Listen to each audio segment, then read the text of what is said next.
Osmanlı vampirleri ve vampir yeniçeriler. Senin gibi giyinmiyoruz. Cehennemvari karanlık kafeslerde yaşıyoruz. Eğer içimizden biri hastalanırsa ona insan eti yediririz ve insan kanı içeriz. Bu bize uzun bir ömür verir.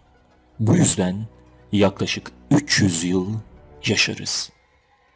Karaçay-Malkar Türklerinin mitolojisindeki emegenler, yani bir çeşit vampir olan varlıklar kendilerini böyle tanımlar. Vampir efsanesinin batıda popüler kültürün büyük etkisiyle ortaya çıktığına inanılıyor. Cadılar ve hortlaklar doğuda popüler olsa da vampir batı kültürünün bir ürünü olarak görülüyor. Ancak vampir kültürünün en büyük sembollerinden biri olan Kont Drakula da Osmanlı sarayında yetişen bir prens olan 3. Vilad'dan ilham alınmıştır.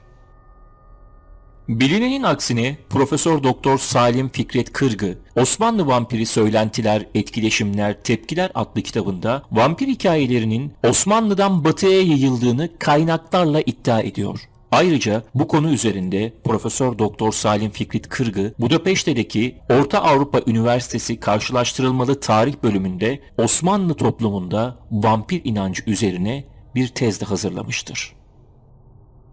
Tarihçi Kırgı, Osmanlı tarihinde çeşitli yazarların, tarihçilerin bu konuda aktardıklarını incelemekle kalmamış, Osmanlı hukuk sisteminde vampir üzerine alınan kararları ve hukuksal düzenlemeleri de kitabında anlatmakta.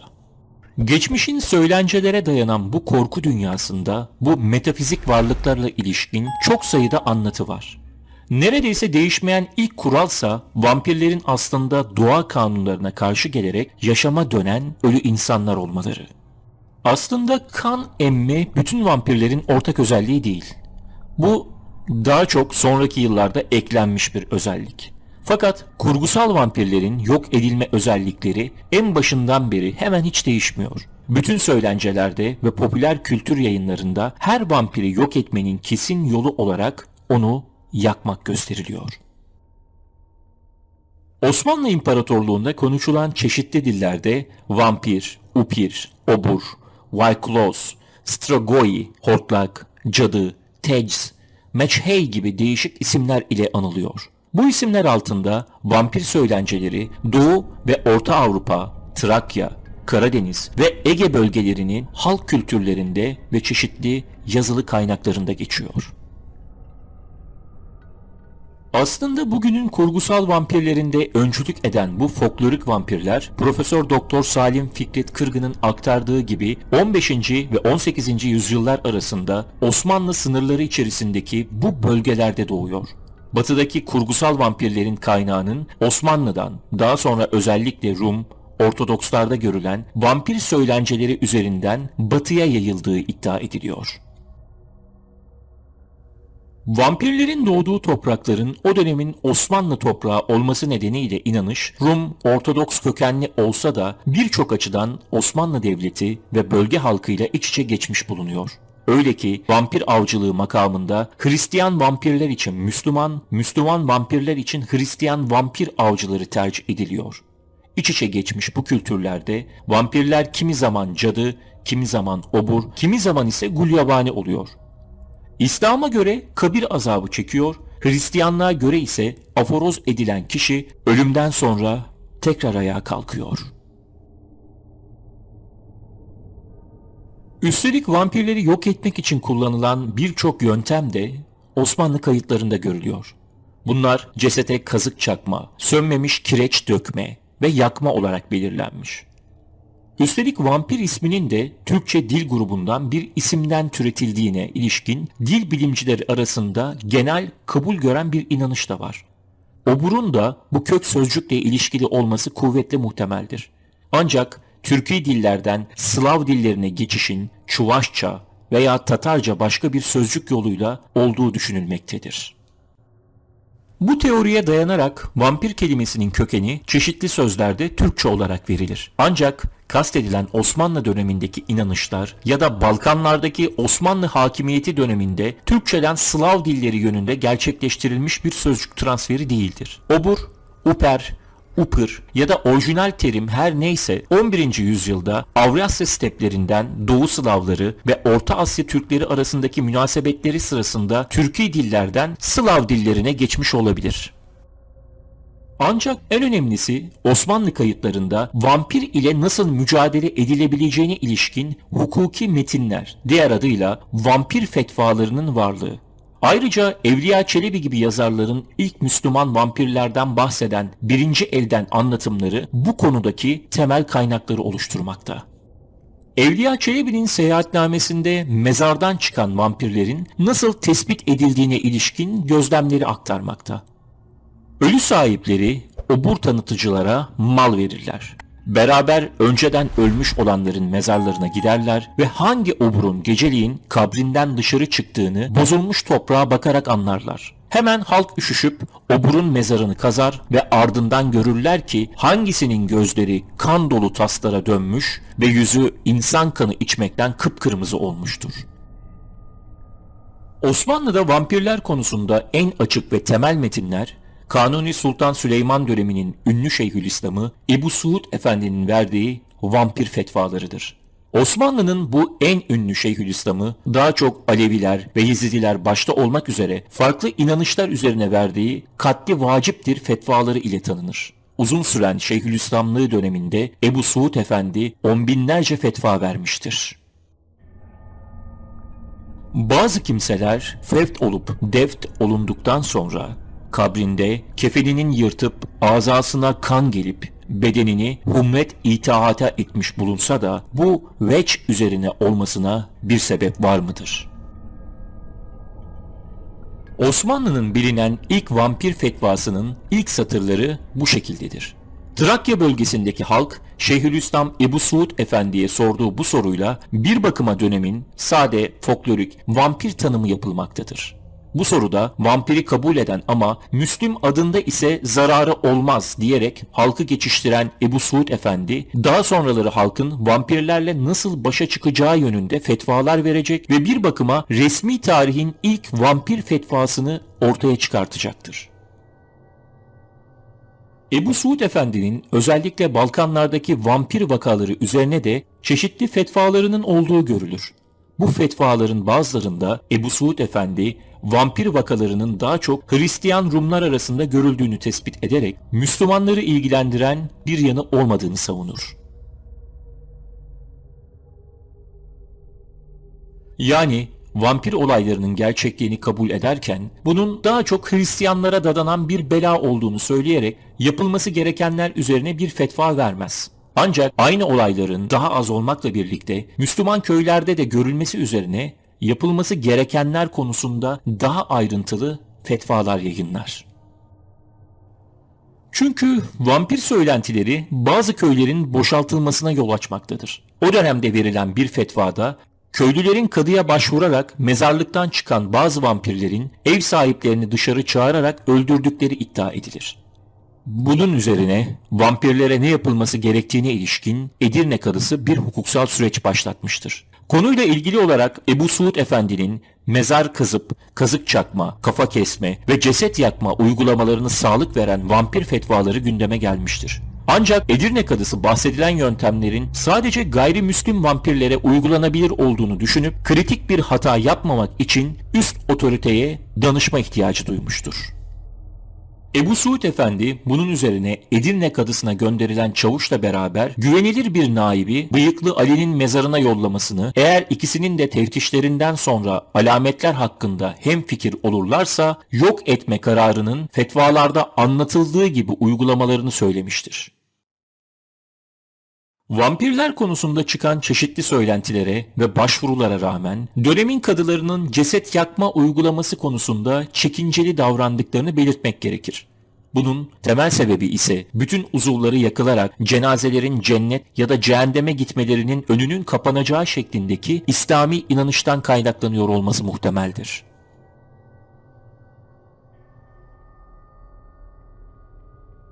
Osmanlı İlmihalleri döneminin çok uluslu yapısında Sünni geleneğe yönelik standartları koymak açısından oldukça önemli bir yere sahiptir. Dönemin Tuhfetühşan Şahan isimli namaz hocasında vampirlerden şu sözlerle bahsedilmektedir. Bazı kafirler öldükten ve gömüldükten sonra geceleri kapılara gelip ev sahibini dışarı çağırarak seri ölümlere neden olmaktadır. Vampirlerin mezarlarının üstüne nasıl kazık çakılacağı, cesedin nasıl yakılacağına dair adımlar da bu ilmihalde tek tek anlatılmaktadır. Yine Evliya Çelebi'nin seyahatnamesinde geçen Kafkas Dağları'nda Çerkezistan'ın Petsi köyünde kendi gözleriyle gördüğünü iddia ettiği bir olay kurgusal vampirlerin bazı özellikleriyle çok uyuşmaktadır. Evliya Çelebi'nin anlatımına göre Petsi adlı dağ köyünde Abbas ve Çerkez oburlar gökyüzünde cenge tutuşmuşlardır. Seyahatnamenin tartışmalı doğaüstü bölümlerinden biri olan ve sanki inadına Evliya'nın kendi gözleriyle gördüğünü iddia ettiği kanlı vuruşma bazı çevrelerde eserin birincil kaynak olarak güvenilirliği konusunda tartışmaya açmış, hatta okuyucuları 16. yüzyıl Osmanlı elitinin uyuşturucu madde kullanımları hakkında düşünmeye sevk etmiş seyahatnamenin bölümlerinden bir tanesidir. Seyahatnamenin yazarının uyuşturucu madde kullandığını düşürten şey ise bu gökyüzü savaşında havalarda uçuşan kanılar, filler, ayılar, develer ve domuz cesetlerinin yanında bir yandan semada süzülüp bir yandan koca dişli vampir ağızlarından ateşler çıkartan oburlardır ifadesi olmuştur. Evliya Çelebi bu savaşta yere düşen vampirleri yok etmek için yöre halkının bedenlerini ateşe verdiğini de aktarmaktadır. Salim Fikret Kırgı, kurgusal vampir efsanesinin neredeyse başlangıcını teşkil eden Drakula karakterini yazan Bram Stoker'ın seyahatnamedeki bu vampir tanımlamasından belirli bir şekilde etkilendiğini aktarmakta. Bu ilişkiyi sağlayan ise romanını yazarken Bram Stoker'a danışmanlık yapan Macar Türkolog Armin Mamberi'dir. Gizemli karakter Mamberi sadece bir bilim insanı değil, aynı zamanda sıkı bir edebiyat sever, gezgin ve ajandır. Hayatının çoğunu Osmanlı ülkesi ve Orta Asya'da geçirmiştir. Kırgı, Mamberi'nin Türk coğrafyasında casusluk yapan ilk oryantalist olduğunu da belirtir. Osmanlı İmparatorluğu'nda bir dönem yasaklanan Seyahatname'nin çevirisini yapmış ve bir ön söz yazmıştır. 19. yüzyılın bu ilginç karakterinin hem Drakula'nın yazarına hem de vampir avcısı Profesör Van Helsing karakterinin esin kaynağı olduğuna inanılmakta. Kesin bağlantı veya esinlenme net olarak belirtilmiş olmasa da Drakula romanındaki vampir figürünün doğaüstü özellikleri ve Seyahatname'deki Çerkez oburları arasındaki benzerlik hayret vericidir. Osmanlı'da Yeniçeri vampirleri konusunda en fazla kayıt ise ocağın kaldırılmasından sonra görülür. Kırgı, bunun en önemli nedeninin siyasal olarak Yeniçerilere karşı duyulan tepkinin bir yansıması olarak görüldüğünden dolayı olduğunu belirtir. Yeniçeri Ocağı'nın kaldırılmasından kısa bir süre sonra 1833 yılında Turnuva'da köylüler mezarından çıkan iki Yeniçerinin kendilerine zarar verdiklerini iddia etmişlerdir. Bunun üzerine Tetikoğlu Ali Alemdar ve Abdi Alemdar adlı Yeniçerilerin mezarları vampir avcısı Nikola ile beraber açılmış, vampir olduklarına işaret sayılan bulgular gözlenmiştir. Pek çok vakada olduğu gibi cesetler bozulmamış durumdadır. Saçlar ve tırnaklar uzamış, beden 2 katı büyümüş, gözler kan dolmuştur. Elbette bir cesedin bozulma sürecinde doğal olan bu değişim o dönem vampir olmanın alameti sayılmaktaydı. Nikola bu iki Yeniçerinin göğsüne kazık saplayıp kalplerini çıkardı ve kalplerini suda kaynattı. Fakat bu iki Yeniçeri vampirini durdurmaya yetmedi. Bunun üzerine kadı Hoca Saadettin Efendi'nin cesetlerin yakılmasına karar vermesi sonucu avcı Nikola ulemadan izin çıkınca cesetleri yakar ve böylelikle bu iki vampir sonsuzluğa uğurlanır. Dönemin koşullarında bu vampirler oldukça anlaşılır bir siyasi malzeme konusuydu aslında. Kapatılan Yeniçeri Ocağı'nın propagandası için müthiş bir fırsattı. 1820'lerde İngiliz Büyükelçiliğinin pederi olan Robert Walsh ise bu vampir haberlerinden Residence at Constantinople kitabında yer verir. Peder bu vampir haberiyle barbar Türklerin halkın inançlarını kullandığı ve bunu bir siyasi propaganda malzemesi haline getirdiğini söyler. Pedere göre vampir inanışı Avrupa'da çoktan terk edilmiş batıl bir inanıştır. Not düşmekte fayda var. Peder kitabında Yeniçeri vampirlerinin kan içtiğinden bahsetse de Osmanlı vampirlerinde kan içme ritüeli yoktur. Osmanlı vampirleri manda gibi göğse oturarak insanı boğar ve öyle öldürür. Kitabın bir batı propagandası olarak Yeniçeri vampir haberlerini çarpıttığına dair birçok detay bulunmaktadır. Aslında en ürkütücü kısmı sona sakladım. Gerçekliği tartışmalı ve rivayet olunup günümüze kadar gelen bu efsane cidden inanılmaz görülmekte. Fakat şunu da unutmamak gerekir, rivayet ve efsane olan çoğu şey bir kenara itilse de herhangi bir yazılı kaynakta geçmese de bazen olayın gerçekliğini ortaya çıkmamış saklı bir belgede kendini gösterebilir. Yine pek çok devlet sırrında olduğu gibi tarihçilerin her şeyi yazmamaları için bazı gizli hususlar kayıt altına alınmamıştır. Şimdi gelelim inanılmaz öykümüze. Fatih Sultan Mehmet'e yakınlığı ile bilinen ve sadrazamlığını yapmış bir devşirme olan Zanos Paşa, huzuruna çıkan 9 kişilik bir grup ve acayip bir yabancı ile görüşme yapar. Ona 3. Vlad yani namı diğer Kazıklı Voyvoda ve Drakula'ya karşı Osmanlı askerleri içinde savaşmak istediklerini söylerler. Ama bazı istekleri vardır. Tamamen dokunulmazlık sağlayacak bir mahremiyet gibi. Zanos Paşa bunu kabul eder. 3. Vlad üzerine gönderilecek birlikler içinde bu grup da bulunacaktır. Bunlara dair Yeniçerilerin kayıtlı olduğu defter olan esamede kayıt ve belge açılmamıştır. Sadece paşa bunlara hesap sorar ve sadece ona rapor verirler. Yeniçeri ağası Kurtçu Doğan falakaya yatırılıp görevinden azledilip yerine geçen Yeniçeri ağası Mustafa Bey bile bunlarla konuşamaz. Bu garip topluluğun Yeniçeri Ocağı'na usulsüz alınması ve bir takım imtiyazlara sahip olması zaten yeterince huzursuzluk çıkartırken bir de üzerine onlara ayrı çadır verilecek, ayrı giysi ve zırhları olup yüzlerini örtecek demirden birer maske verilecektir.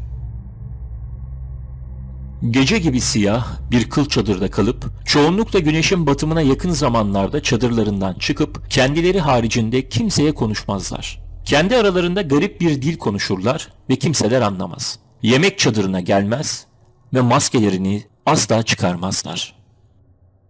Cenge hazırlık için gündüz talimi etmez, pala çalmazlar. Savaş zamanı en kanlı an olan göğüs göğüse mücadelede en önce bunlar bulunur.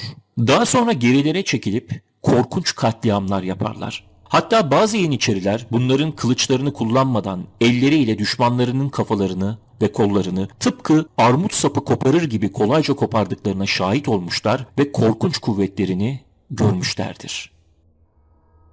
Savaş meydanında düşmana aman verilmez. Lakin bu Yeniçeriler çatışma bittiğinde baştan ayağa düşmanlarının kanına boyanmış halde kalırken arkalarında parçalanmış düşmanlarının cesetleri ufak tepecikler oluşturur. Ancak 1456 yılında Fatih Sultan Mehmet ile birlikte sefere çıkan Zanos Paşa ve Osmanlı ordusu Belgrad kuşatmasında Sırbistan'ın her yanını fethetmelerine karşın şehri alamayıp şehri savunan Janos Hunyadik komutasındaki Macar ordusu ve Haçlı Birliği'ne yenilmiş ve ağır kayıplar neticesinde kuşatmayı kaldırmak zorunda kalmışlardır. Bu garip Yeniçeriler de bu savaşta kaybolmuş ve bir daha kimse bunları görmemiştir. Bunlar hakkında geçen konuşmalar sadece rivayetten ileri değildir. Görüldükleri gibi kaybolmuşlardır. Tıpkı bir serap gibi. Bu başarısızlığın en büyük sorumlusu olarak Zanos Paşa gösterilmiş ve veziri azamlıktan alınmıştır. Kızı sultanın hareminden dışlanmış ve her ikisi de Balıkesir'e sürgün gönderilmiştir. Balıkesir'e yerleşen Zanos Paşa vakıflar kurmuş, cami, medrese, hamam yaptırmış ve şehrin çehresini değiştirmiştir. Bundan sonraki hayat hikayesi ise tam net değildir.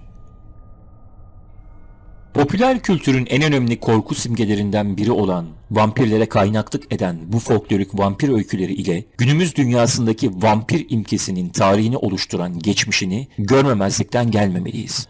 Hala arşivlerin bir yerinde ve tozlu raflarında araştırılacak gizemli belgeler gün yüzüne çıkmayı bekliyor.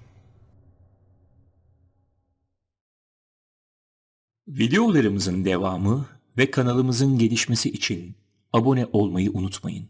Ayrıca Facebook ve Instagram sayfalarımıza da abone olup pek çok farklı, gizemli konuları bulabilirsiniz. Kanalımızı desteklemek ve araştırmalarımız için katıl butonu ile size uygun üyelik paketini seçip özel avantajlardan da yararlanabilirsiniz. Gizemli konularda görüşmek üzere. Hoşça kalın.